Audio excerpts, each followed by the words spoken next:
درود پڑھنے والے کے لیے اللہ ایک غیبی آسانی بھیجتا ہے، کسی کے دل میں نرمی ڈال دیتا ہے، کسی کے ہاتھ سے مدد کروا دیتا ہے، کسی مسئلے کو بغیر تکلیف کے حل کر دیتا ہے۔ اللہ کی چوتھی نوازش، گناہوں کی معافی۔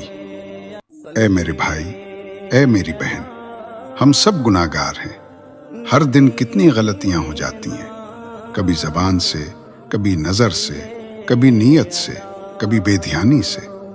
لیکن اللہ نے اپنے محبوب صلی اللہ علیہ وسلم سے نسبت جوڑی ہے۔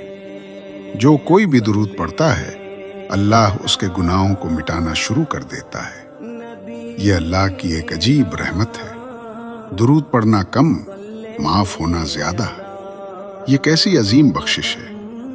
انسان تھوڑا سا پڑھتا ہے، اللہ بڑے بڑے پردے ڈال دیتا ہے، دنیا میں بھی، قبر میں بھی، آخرت میں بھی۔